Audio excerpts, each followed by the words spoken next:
حامدا و مصلیہ اما بعد فاعوذ باللہ من الشیطان الرجیم بسم اللہ الرحمن الرحیم الصلاۃ والسلام علیک یا سیدی یا رسول اللہ وعلی آلک و اصحابک یا سیدی یا حبیب اللہ اللہم انزلہ المقعد المقرب عندک یوم القیامہ۔ آج کا ہمارا عنوان دوستی کے آداب و حقوق ہیں۔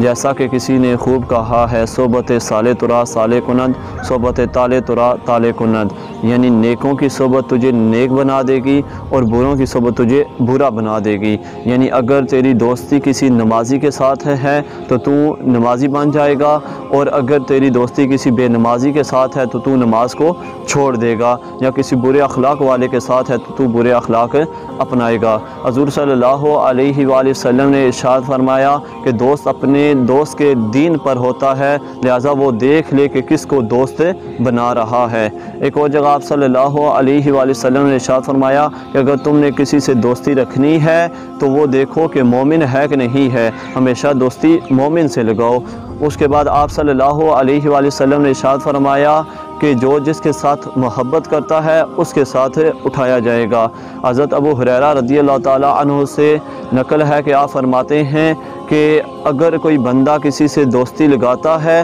تو اتنی دوستی لگائے اور تاکہ وہ اس کے عیب بیان نہ کرے، اور اگر کسی سے دشمنی رکھتا ہے تو اس سے اتنی زیادہ دشمنی نہ رکھے کیونکہ ہو سکتا ہے کہ بعد میں وہ اس کا دوست بن جائے۔ یعنی اگر کسی کو دوست رکھتا ہے تو وہ کسی کی برائیاں نہ بیان کرے۔ آپ صلی اللہ علیہ وآلہ وسلم نے ارشاد فرمایا کہ نیک دوست کی مثال اس طرح ہے جیسے کسی عطار کی، یعنی اگر مثال کے طور پر تو عطار کے پاس بیٹھے گا تو وہ تجھے خوشبو لگا دے گا، یا تو اس سے خوشبو خریدے گا جہاں اس کی عطر کی خوشبو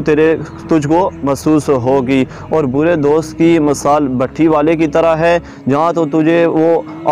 تیرے کپڑے آگ میں جلا دے گا جہاں تجھے اس کے آگ کی بدبو محسوس ہوگی۔ حضرت امام شافعی فرماتے ہیں کہ وہ اچھا دوست نہیں جس کی دلجوئی ہو، یعنی وہ تیری برائیاں بیان کرے۔ آپ صلی اللہ علیہ وآلہ وسلم نے ارشاد فرمایا کہ جو بندہ اگر کسی کے پاس جاتا ہے، یعنی کسی دوست کے پاس جاتا ہے تو اس کی اجازت کے بغیر اس سے نہ اٹھے، یعنی اس سے اجازت لے اور پھر اس سے روانہ ہو۔ ایک اور جگہ آپ صلی اللہ علیہ وآلہ وسلم نے ارشاد فرمایا کہ جو بندہ کسی کی ملاقات کے لیے جاتا ہے اور وہ اس کا گرد و غبار ہٹاتا ہے تو اللہ تعالیٰ اسے جہنم سے آزاد کر دے گا۔ ایک جگہ ہے کہ